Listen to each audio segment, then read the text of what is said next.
E eu quero falar da mensagem agora.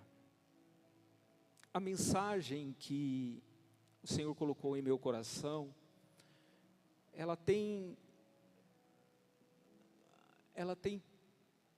tudo a ver com aquilo que já aconteceu aqui durante o culto.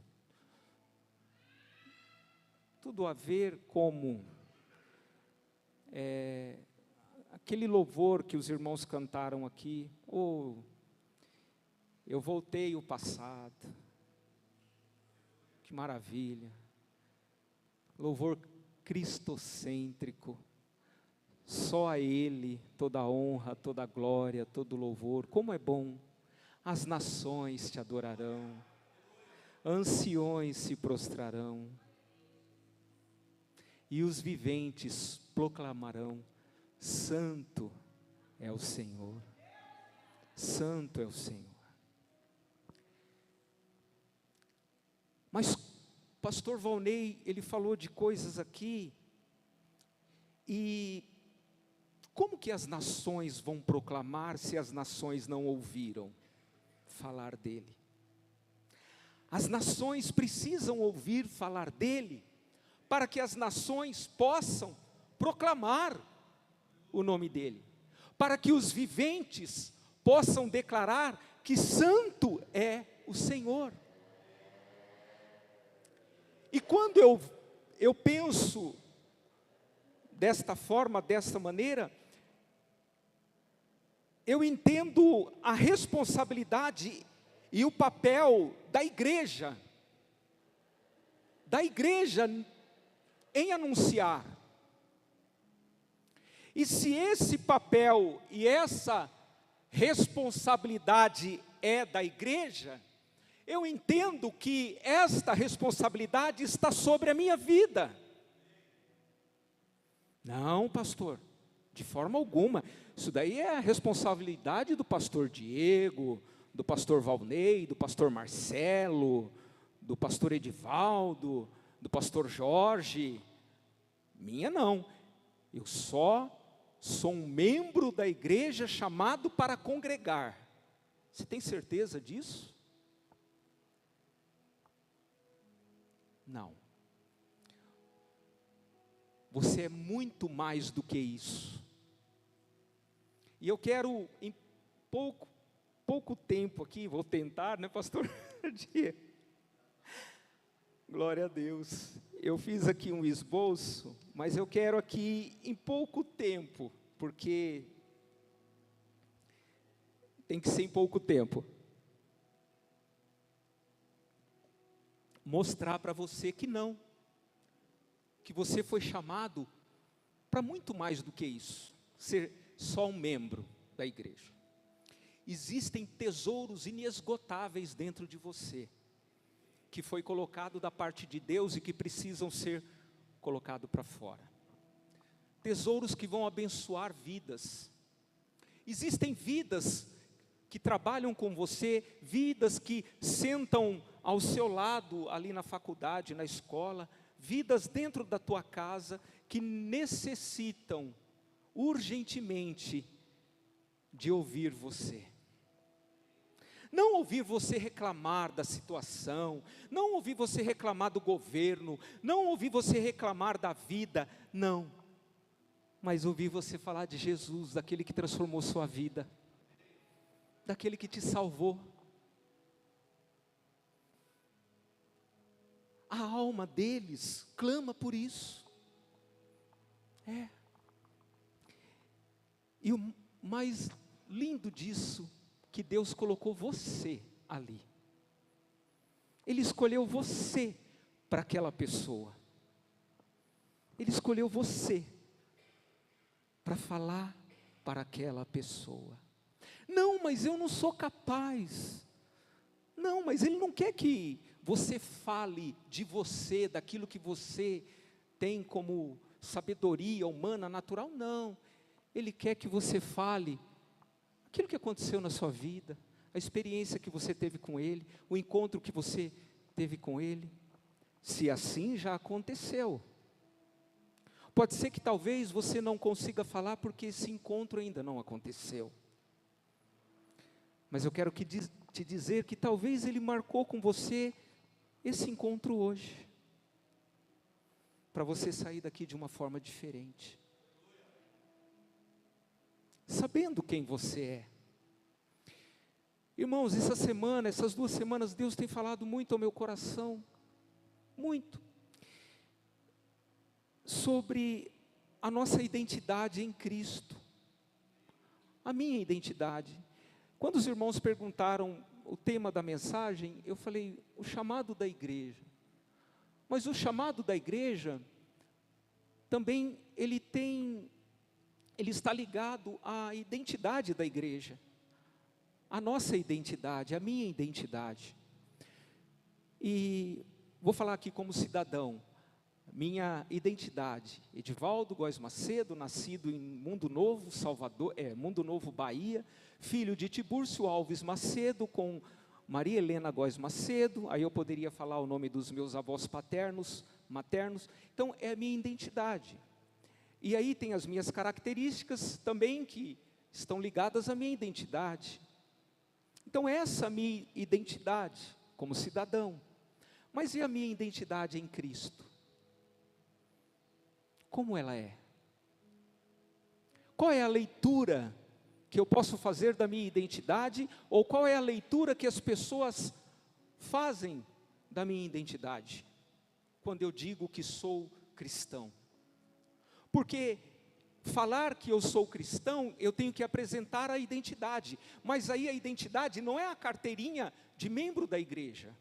A identidade está no meu comportamento, está no meu estilo de vida, está principalmente no meu testemunho de vida. Falávamos isso na sexta-feira com os obreiros, até a nossa irmã Ellen falou de experiências que ela tem com pessoas, com clientes, que ela teve com clientes, falando do seu exemplo, do exemplo de vida, do testemunho de vida que fala, que testifica quem somos, muitas vezes sem querer impor ou afirmar de uma maneira verbal que somos cristãos, mas que no nosso comportamento e que com nossa maneira de vida, o estilo de vida, a maneira de nos comportar, vai fazer com que as pessoas percebam que nós somos diferentes, somos pessoas diferentes. Mas essa pessoa, ela é diferente. Por que é que ela é diferente? O que é que a torna diferente? Porque eu já tive contato com muitas pessoas, mas ela é diferente. E o que é que a torna diferente? Por quê? Porque o cristão, ele é diferente. Mas o cristão, essa diferença que a palavra de Deus afirma ao nosso respeito, não é uma diferença em relação à superioridade, não é isso. Mas, principalmente, na convicção daquilo que somos e de quem somos. Lá no Gênesis, a humanidade perdeu essa identidade. Entrou uma semente terrível na vida do homem chamada pecado. E essa semente de um poder destruidor, devastador, imenso. E essa semente que, infelizmente, ainda hoje, ela tem destruído a vida de muitas pessoas. E essa semente, ela vai desfigurar aquilo que foi criado, a imagem e a semelhança de Deus. Eu e você. Essa semente nos desfigurou. Essa semente nos maculou, nos machucou, nos marcou, mas nos marcou com marcas perniciosas, prejudiciais. E nós vemos uma humanidade se arrastando, sofrendo, por muitos e muitos anos, milhares de anos, podemos assim afirmar. Mas Deus já havia preparado antes da fundação do mundo a cura e a restauração. A divina semente. A divina semente que ela é semeada nos corações daqueles que são chamados para ser de conformidade à imagem e à semelhança do Filho de Deus. E esta semente agora é semeada nesses corações, e esta semente, ela vai se sobrepor sobre esta semente maligna, destruindo esta semente e recriando essa criatura que foi desfigurada. E transformando ela novamente naquilo que ela foi criada para ser, a imagem e semelhança de Deus. E para viver próximo deste Deus, junto a este Deus, ter comunhão com este Deus, fazer parte da família desse Deus. E aqueles que vão se tornando famílias deste Deus, também são comissionados agora para chamar a outros a também se tornar, assim como ele se tornou, um filho de Deus, um filho de Deus amado, amado pelo Pai. Porque eu quero te dizer algo aqui, você é amado de Deus, você é amado, você é amado e ponto final. Pastor, como é que você pode dar para mim essa certeza? Eu aqui, esse homem aqui, ó. Mas a palavra de Deus, a palavra do Deus Todo-Poderoso, aquele que criou todas as coisas, é Ele que diz que você é amado dEle. O inimigo da tua alma, não, ele não quer que você crê, porque não é... Deus não quer que você pense desta forma, Deus quer que você creia dessa forma, porque pensar está muito longe daquilo que crer, do que é crer, porque acreditar é ter convicção. Você é convicto, você tem certeza, e o que te traz certeza não é, muitas vezes, a circunstância que você está vivendo, não, mas é aquilo que a palavra de Deus diz ao teu respeito. É isso que te traz essa certeza. Então, eu quero te dizer aqui nesta noite, que você é aquilo que a palavra de Deus diz que você é. E você não pode pensar o contrário disso. Você não pode pensar.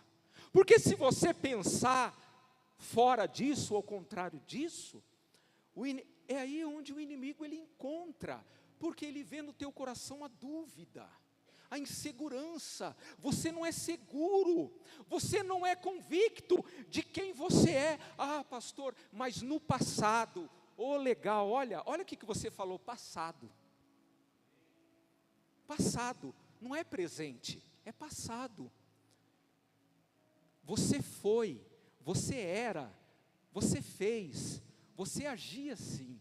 Hoje você é nova criatura, e aquele que está em Cristo é nova criatura. As coisas antigas passaram e tudo novo se fez. Mas eu sofri, você sofreu.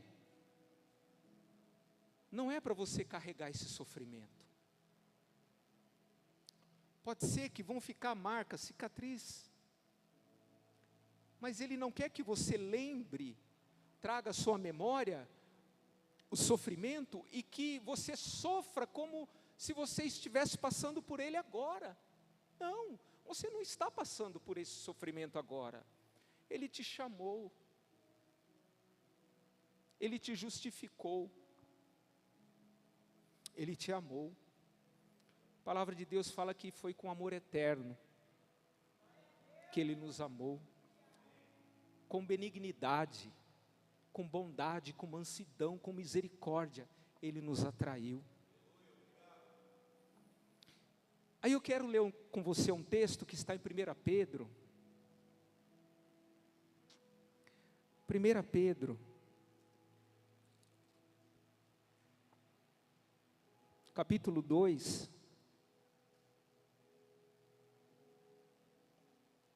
1 Pedro, capítulo 2, versículo 1.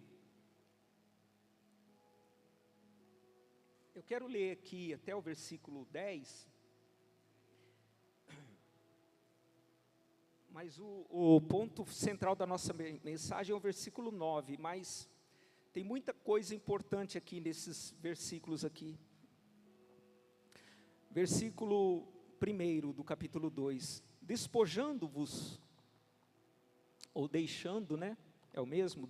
Despojando-vos, portanto, de toda maldade e dolo, de hipocrisias e invejas e de toda sorte de maledicências.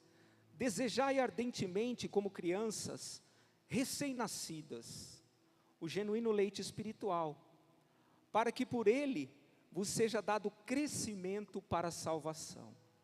Se é que já tendes a experiência de que o Senhor é bondoso, chegando-vos para Ele. Olha só, aqui o apóstolo Pedro, ele fala de nos aproximar de Deus, nos achegar a Ele, chegando-vos para Ele, a pedra que vive, rejeitada sim pelos homens, mas para com Deus eleita e preciosa. É interessante esse texto aqui, porque o apóstolo Pedro fala de algo aqui. Que pedra é essa, né? Ao que ele está fazendo referência? Nós sabemos que esta pedra é Cristo, mas aqui nós entendemos que há uma edificação, há uma construção há uma construção de um templo, de uma casa, e os construtores ali usando os materiais, há uma pedra de esquina, uma pedra principal, fundamental, importante, necessária para aquela construção. E aquela pedra, ela é rejeitada. Aquela pedra, ela é rejeitada. E quando eles terminam aquela edificação, ou em meio àquela já edificação, eles veem que aquela edificação, ela está prejudicial, e ela não vai permanecer, porque está faltando algo ali para sustentá-la. E o que faltava ali era aquela pedra que foi rejeitada, aquela pedra que foi desprezada. E aqui ele faz referência a Israel, né, aos construtores aqui. Ele fala que, versículo 4, chegando-vos para ele, a pedra que vive, rejeitada sim pelos homens, mas para com Deus, eleita e preciosa.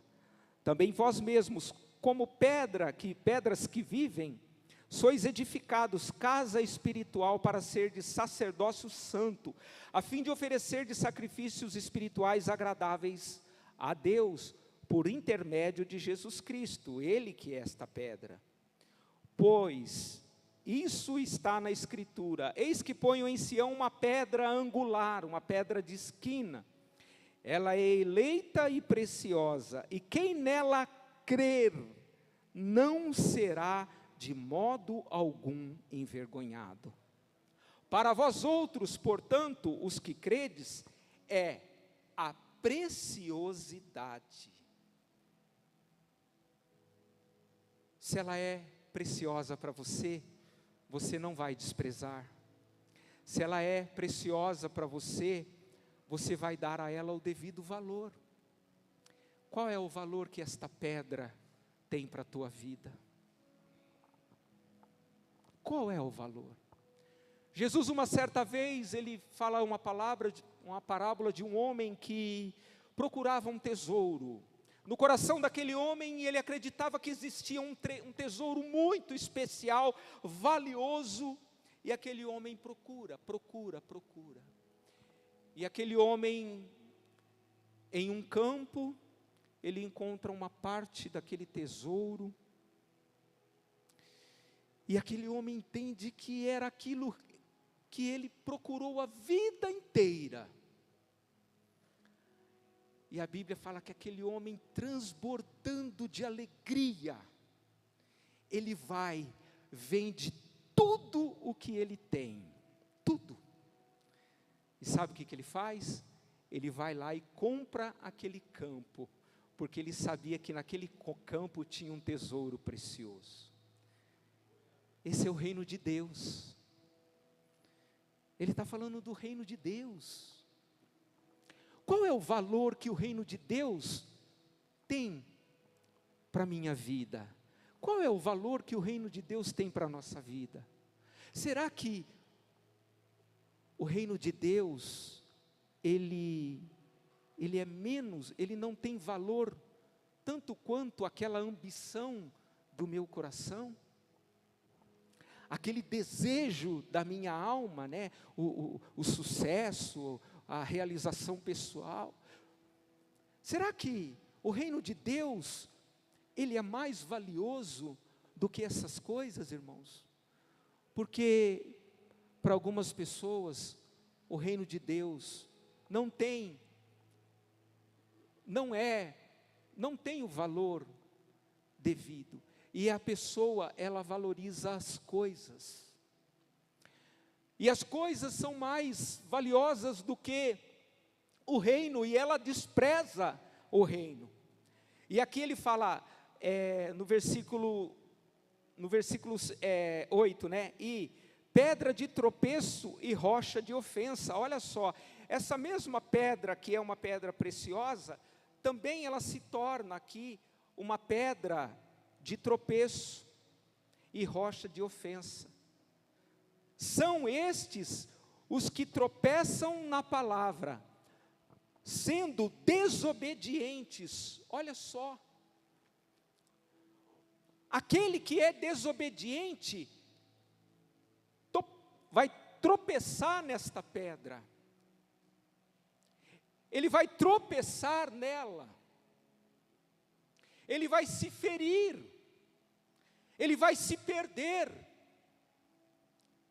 E ele diz aqui, sendo desobedientes para o que também foram postos. Eu conversava com a minha esposa sobre isso, essa palavra. Para que também foram postos.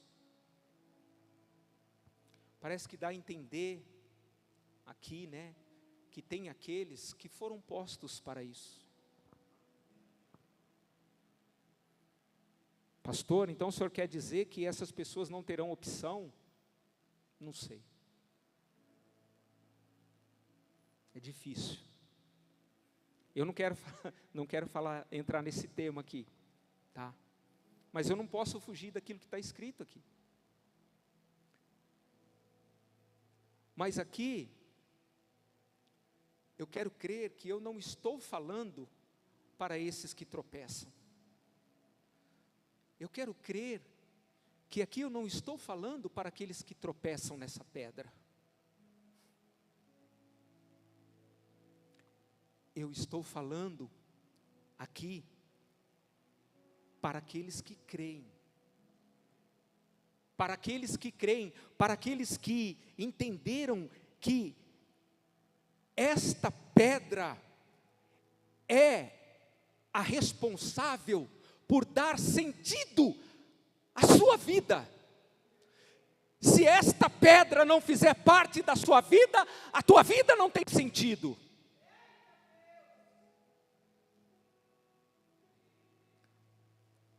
Você pode ter certeza, escute o que eu vou te dizer aqui nessa noite. Se esta pedra não fizer parte da tua vida, no final da tua vida, no último dia da tua vida, você vai entender que a tua vida foi vã.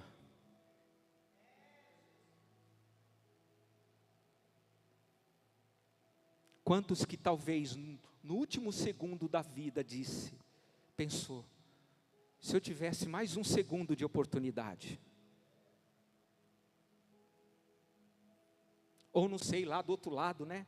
Como o homem rico lá, parábola do homem rico.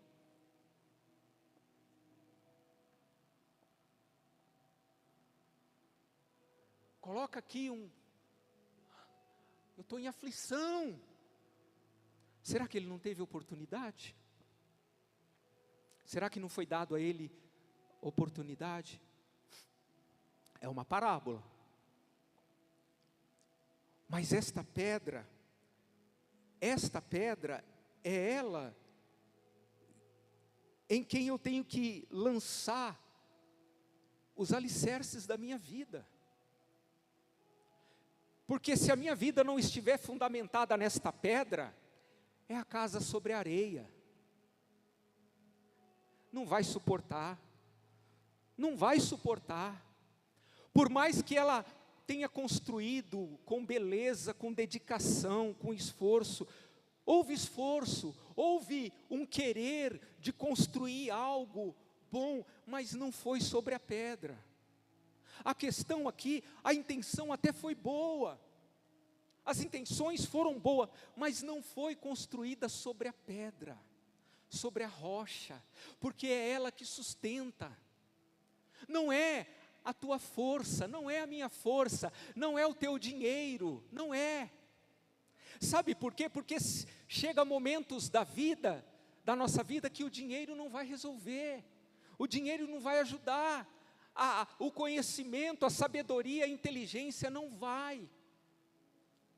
Há questões aqui, na alma, aqui dentro, do ser, do interior, que nada do que é físico pode resolver, pode satisfazer, pode trazer sentido. Mas essa pedra sim, essa pedra ela dá sentido. Essa pedra traz todas as respostas que o teu coração necessita. Esta pedra acalma, ela faz com que a sua alma aquieta. Essa pedra faz com que você deita em pastos verdejantes. Esta pedra faz com que a sua alma sinta refrigério. Essa pedra faz com que o teu espírito tenha gozo, tenha prazer, tenha alegria, tenha satisfação, tenha contentamento, tenha paz. E tem mais algo maravilhoso: vida abundante. Vida abundante. Tudo isso emana dessa pedra. Essa pedra, ela é uma fonte inesgotável de vida, de alegria, de paz. Mas aí no versículo 9 ele diz assim, aí ele vai falar para aqueles que não tropeçam na pedra. Para aqueles que não tropeçam na pedra. Ele fala assim, vós porém, esse porém aqui ele está dizendo, olha, vocês não são estes que foram postos para tropeçar. Não, vocês não são. Vós porém, sabe quem vocês são? Vocês são raça eleita. Mas eleitos por quem? Por si mesmos? Não. Pelo Rei dos Reis, o Senhor dos Senhores. Ele nos elegeu. A Bíblia diz que Ele nos elegeu antes da fundação do mundo. Antes dele formar o mundo, Pastor Marcelo, eu vim te chamar. Chegou o teu tempo. Você é meu escolhido. Eu te elegi antes da fundação do mundo. Pastor Diego, eu te escolhi antes da fundação do mundo. Irmã Célia, irmão José, irmã Laís, irmão Rosimar, o Raeder, Antes da fundação do mundo, Heather. Keila, antes da fundação do mundo. Você não esperava por isso. Você não imaginava. Nenhum de nós aqui esperávamos e imaginávamos. Mas Ele nos elegeu antes da fundação do mundo. E qual foi o critério dele? Ele viu que nós seríamos perfeitos?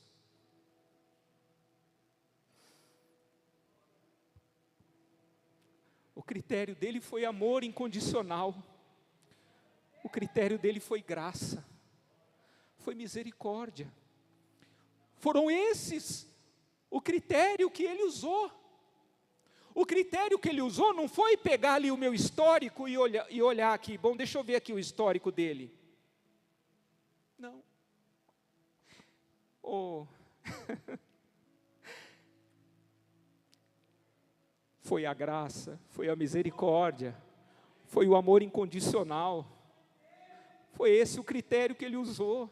Não foi a nossa perfeição, não foi. Vocês são raça eleita, vocês são sacerdócio real, vocês são a minha nação santa. Vocês são o meu povo, povo de propriedade exclusiva.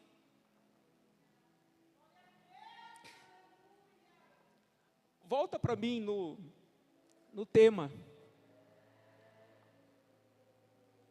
O chamado da igreja.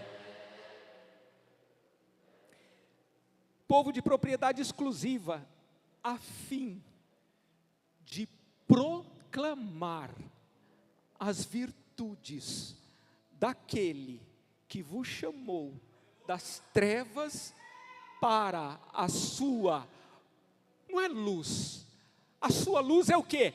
Maravilhosa. Maravilhosa luz. Você está numa maravilhosa luz. O que envolve o teu ser, o teu interior, é uma maravilhosa luz. Não é uma luz, qualquer luz, mas é uma maravilhosa. É uma luz que resplandece mais do que a luz do céu, do sol. Mais do que a luz do sol, ao meio-dia. É essa luz, essa maravilhosa luz, é essa maravilhosa luz que tem que arder na igreja, é essa maravilhosa luz que tem que manifestar no meio da igreja. É essa maravilhosa luz que tem que brilhar na tua vida, na minha vida, na minha casa, na sua casa, no meu trabalho, no seu trabalho, na sua escola. É essa luz. É essa luz.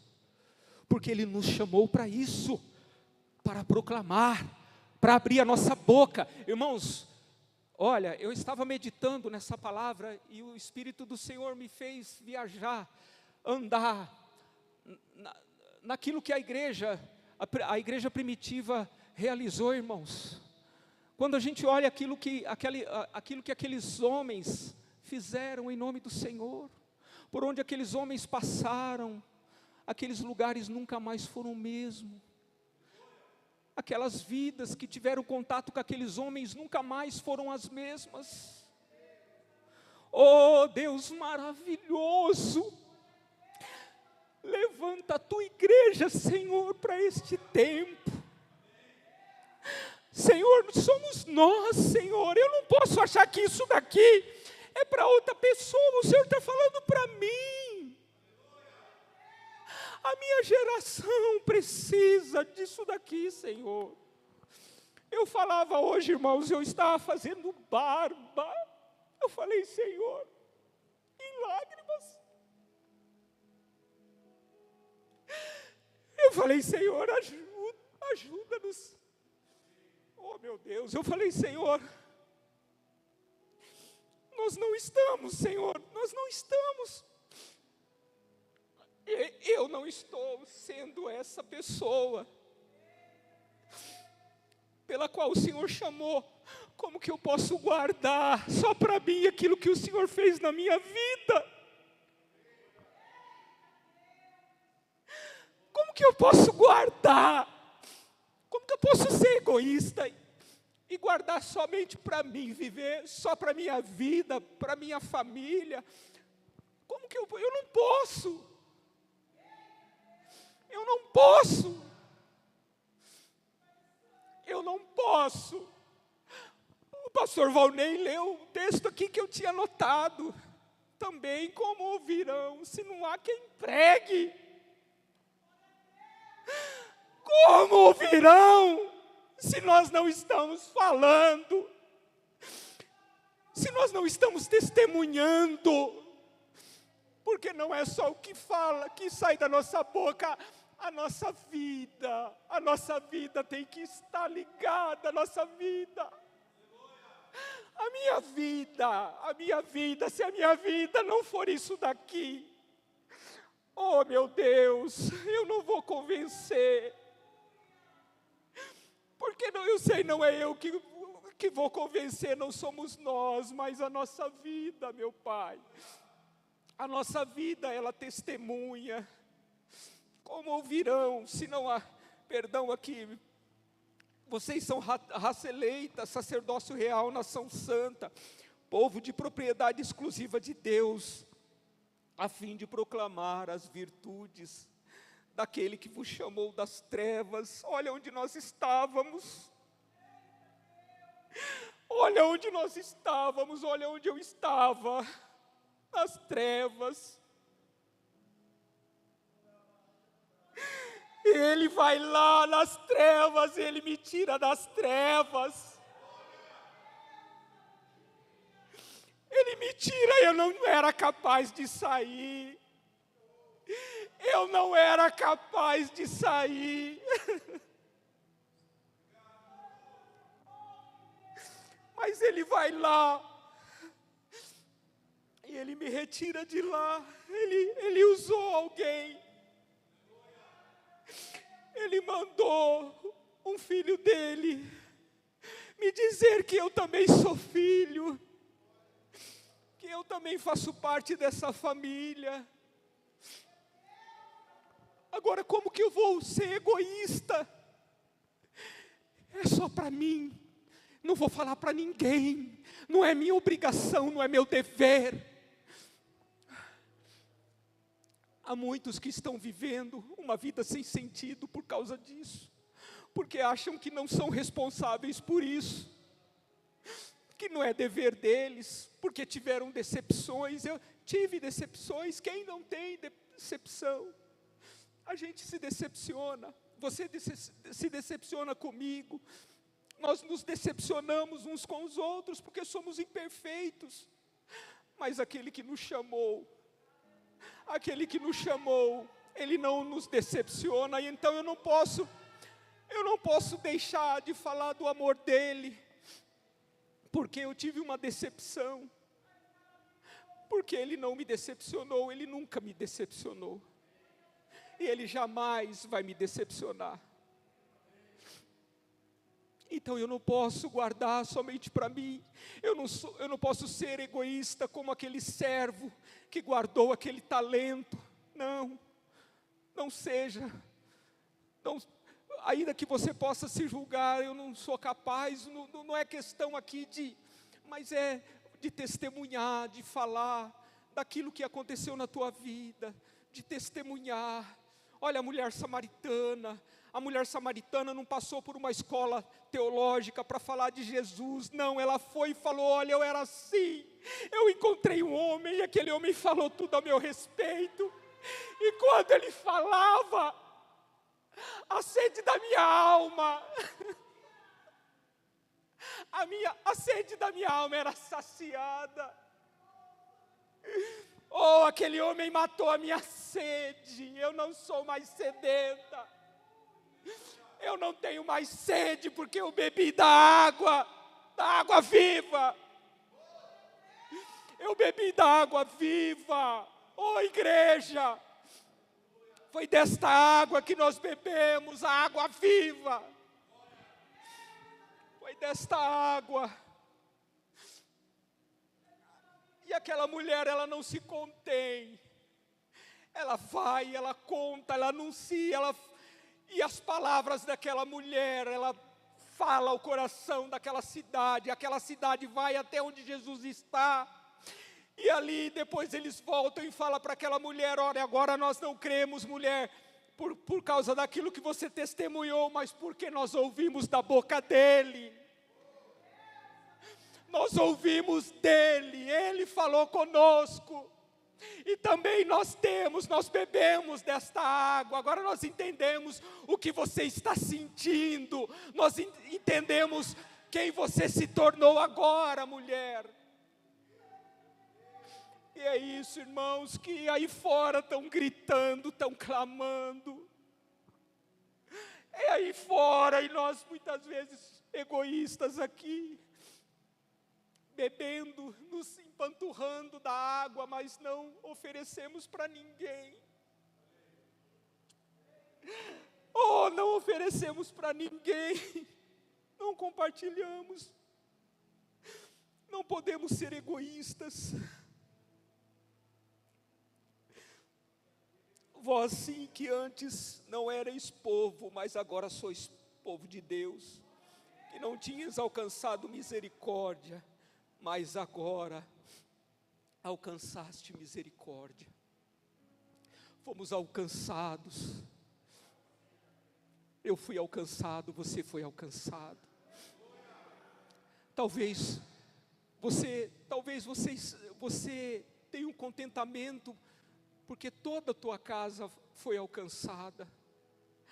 Mas e a casa daquele amigo de trabalho seu? E a casa do seu vizinho? E a casa do seu amigo de escola? Como que eu não vou me importar com a casa dele? Como que eu não vou me importar com a vida dele? E não falar para ele, não contar para ele daquilo que Jesus fez na minha vida? Mas como ouvirão se não há quem pregue? Como pregarão se não foram enviados? Mas quão formoso, quão belo, quão nobre, quão precioso, quão maravilhoso é os pés daqueles que anunciam a salvação. Oh, irmãos, que coisa linda! Deus faz belo, Deus faz nobre o teu caminhar, quando você anuncia a salvação, quando você leva a salvação. A palavra de Deus fala que aquele que vai chorando, semeando a divina semente, voltarão com júbilo, colhendo os seus feixes. Pode ser que o semear vai ser com lágrimas. O semear vai ser com lágrimas. E quando é com lágrimas, irmãos, é verdadeiro. Quando há lágrimas no semear, porque a pureza, a sinceridade, a verdade. Por quê? Porque é do coração. Às vezes eu vejo o pastor Valnei falando de missões aqui, eu vejo que ele engole o choro. É verdade, é sinceridade. Então são lágrimas, são sementes que são regadas com lágrimas.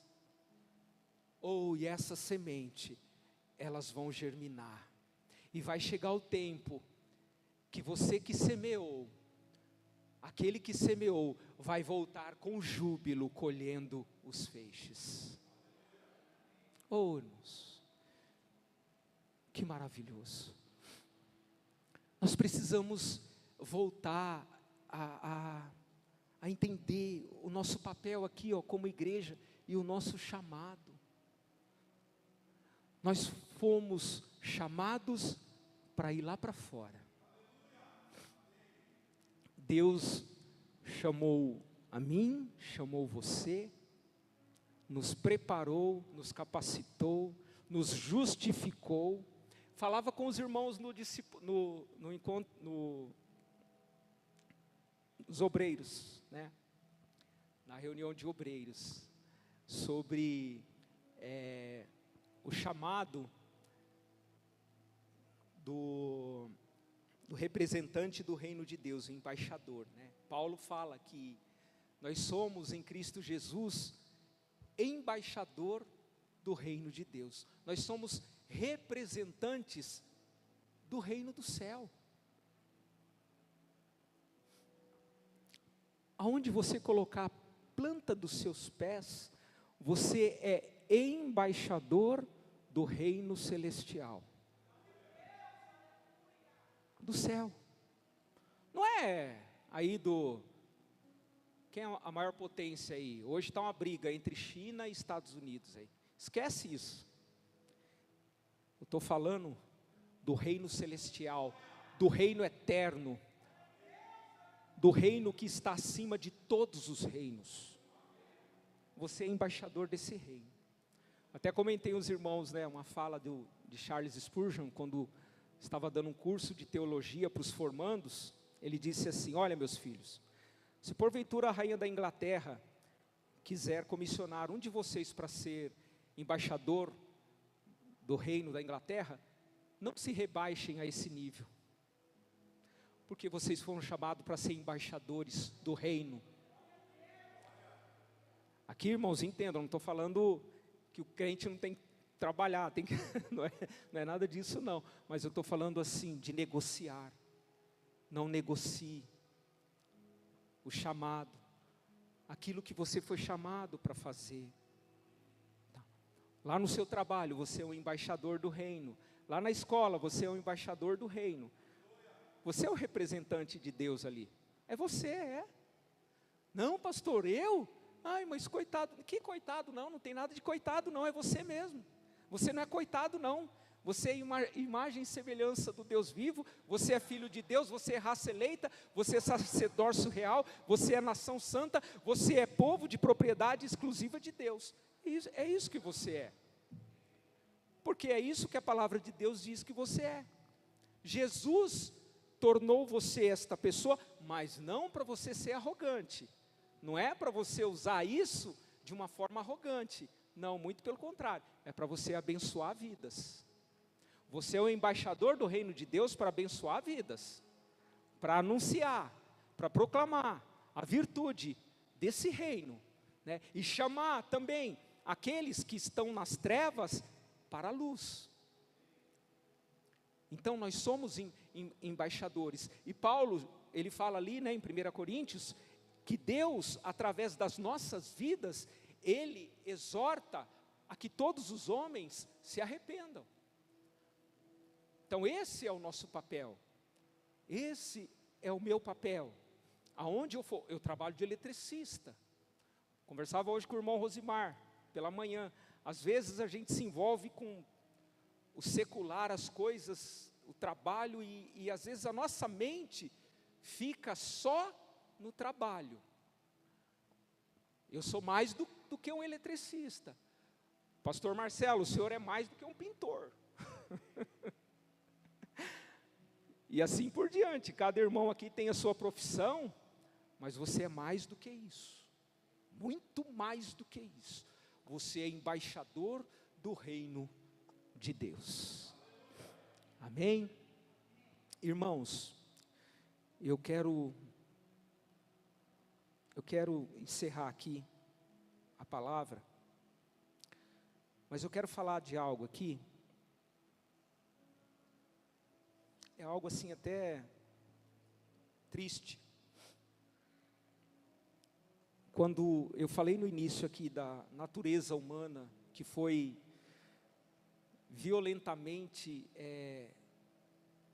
marcada, né, e desfigurada pelo pecado, a gente vê essa natureza desfigurada, e essa natureza ainda apresenta, né, essa marca. E quando eu estava meditando na palavra sobre a identidade, a nossa identidade, né, eu fui lá no Gênesis, quando Deus criou o homem em sua imagem, em sua semelhança. E nós vemos o ser humano perdendo essa identidade, né, em vários aspectos. E eu estava um dia vendo um grupo de pessoas aí que se intitulam Téria. Quem já ouviu falar desse grupo, Téria? Eu sou um Téria. É a pessoa que julga ter uma alma de animal. Ela é um animal. Pastor Valnei, é um cachorro, um gato, um cavalo, um porco, sei lá o que. Tem pessoas que fizeram até cirurgia para ficar à semelhança daquele animal. E muitas vezes, irmãos, a gente vê isso, eu já fui uma dessas pessoas. Critico, né? Falo que precisa de correção, né? Disso, daquilo, no sentido até mesmo assim do deboche. Mas você sabia que é esse sentimento que Satanás quer que eu e você tenhamos acerca dessas pessoas? Deboche. Sabe por quê? Porque o diabo, ele sabe que a única instituição aqui, aí eu não estou falando instituição humana, mas a única que pode mudar e ajudar essas pessoas é a igreja de Cristo. A igreja de Cristo. Nós sabemos que existem, né, também psicólogos que ajudam, né, um tratamento, né, terapêutico aí para essas pessoas, né?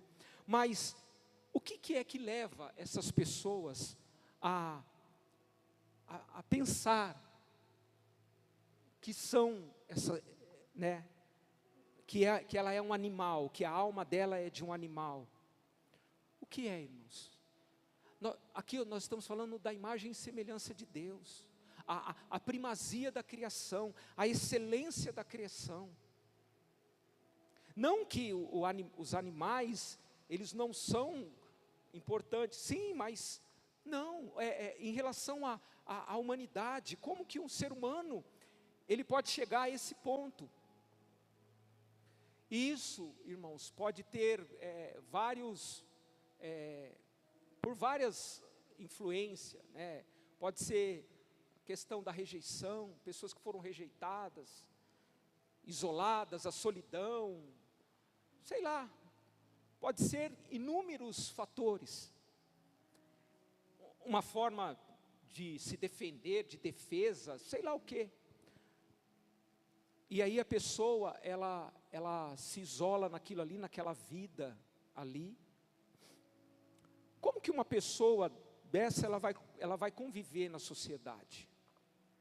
Como que a sociedade vai receber essa pessoa vendo aquilo ali como algo normal? Não é. Alguém aqui acha que é normal? Eu acho que aqui ninguém acha isso normal. Mas para ela, aquilo ali é normal. Para ela é normal. Então, o papel da igreja é chegar a essas pessoas. Mas o que Satanás quer, que eu e você como igreja, zombemos, fazemos chacota dessas pessoas, é isso que ele quer.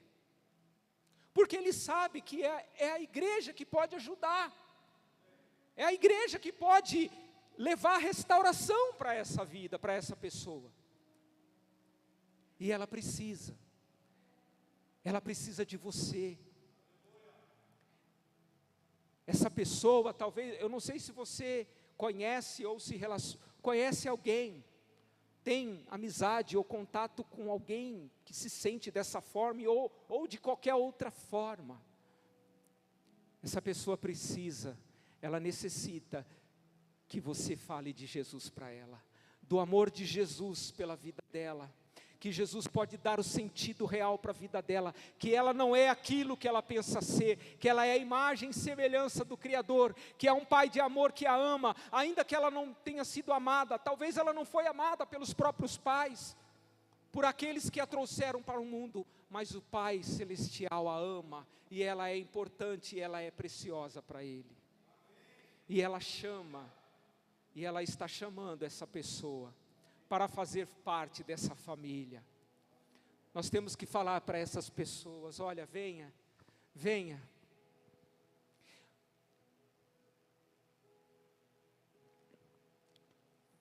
nosso irmão aqui, fugiu o nome do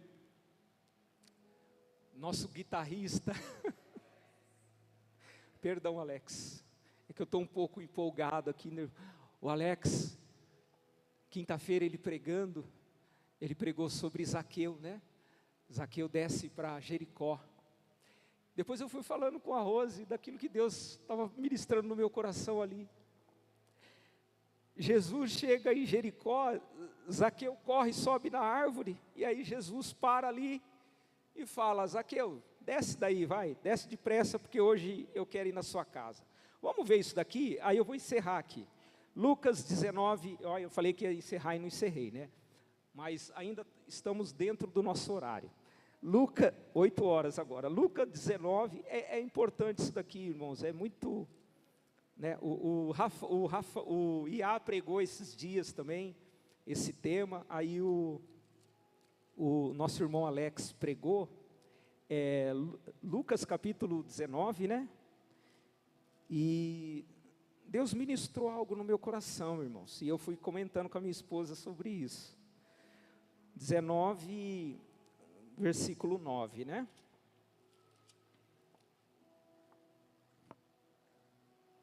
Jesus, ele vai ali para Jericó, aí ele tem aquele encontro, primeiro ali com o cego, né, Bartimeu, depois com Zaqueu.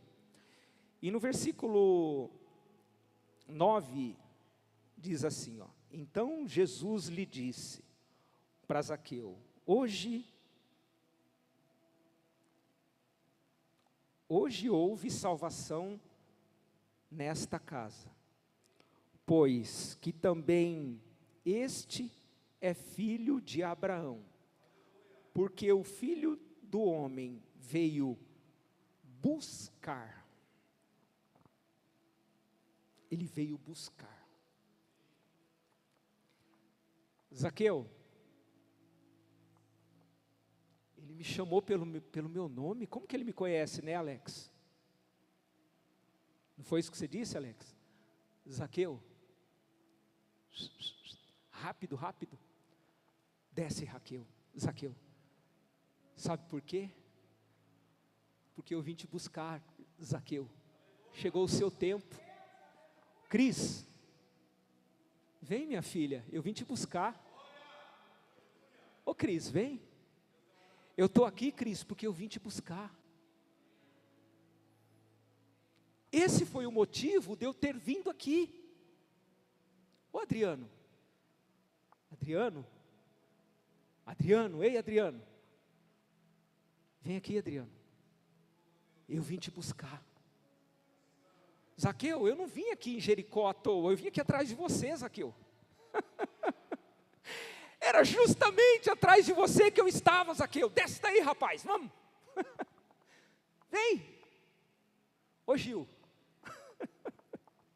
Gil, vem aqui, Gil, eu vim te buscar, Gil. Antônio, Irma, a todos que estão aqui, eu vim te buscar. Você andou um tempo perdido, mas eu te encontrei. Esse tempo que você andou vagando, cessou, acabou. Eu encontrei você. Vem aqui, vem. Vem. Oh, Jesus. Obrigado, Senhor. Como o Senhor é maravilhoso.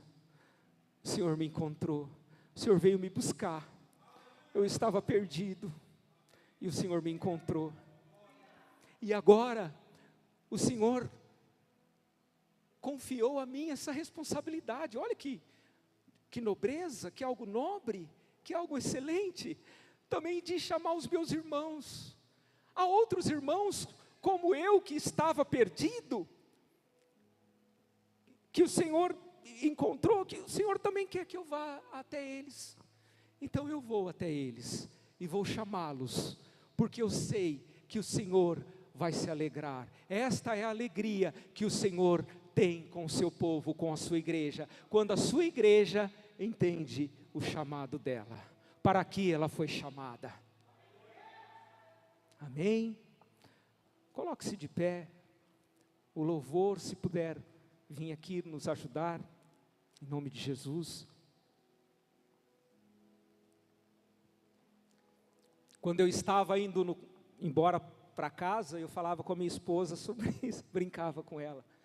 Rose, sabe aquele dia que a sua amiga no trabalho falou de Jesus para você? Então, ela era uma embaixatriz do reino te chamando. Olha, chegou a sua hora.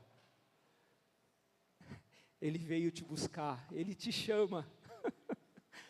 É o teu tempo, é o seu momento. Ele chama você. O Senhor te chamou. Você não está aqui por coincidência, por um acaso. Mas Ele chamou você. Assim como Ele chamou Zaqueu. Zaqueu, hoje convém, Zaqueu. Zaqueu, hoje eu quero entrar na sua casa, Zaqueu. Aleluia.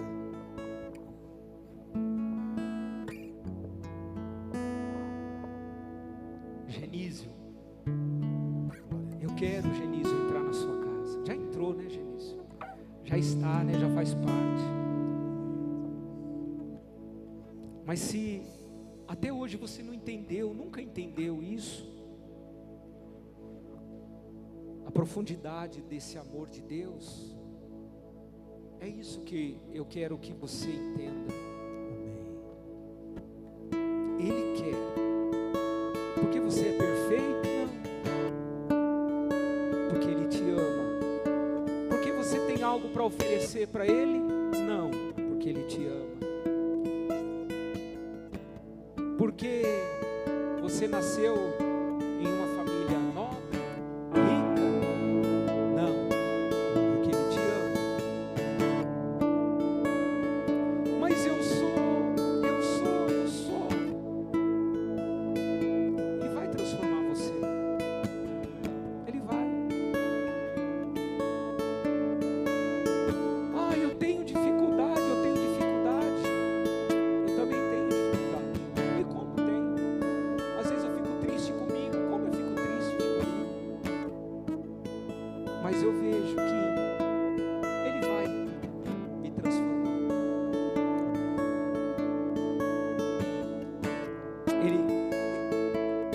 Eu vejo o amor dele derramado sobre a minha vida.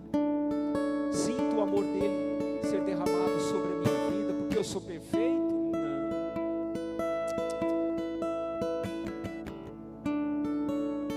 Não é por causa disso. Mas é porque ele me ama, Ele me amou. Mas me dá um motivo. Por que Ele te amou?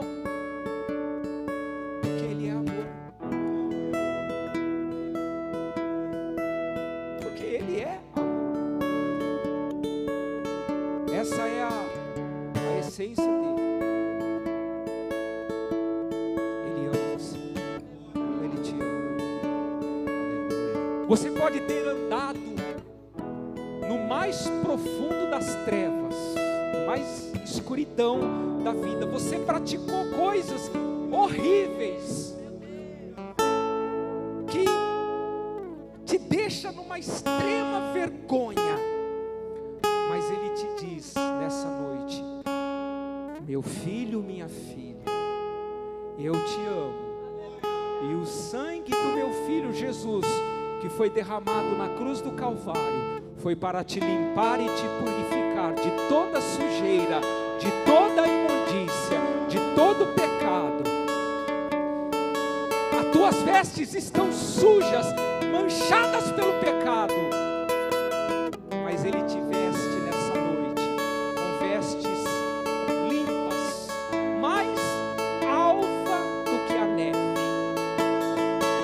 Não existe nada nesse mundo que pode torná-la branca como o sangue carmesim de Cristo Jesus pode tornar você.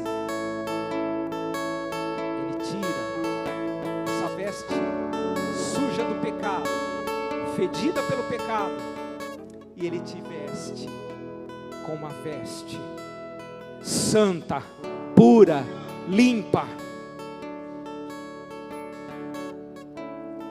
E Ele diz: senta aqui à mesa com seus irmãos Senta aqui, meu filho. Olha aqui a tua família, olha aqui os teus irmãos. Ó, os teus irmãos também estavam como você. Mas eu fui buscar cada um deles. Os encontrei, os chamei, eles vieram. E esse lugar aqui é seu.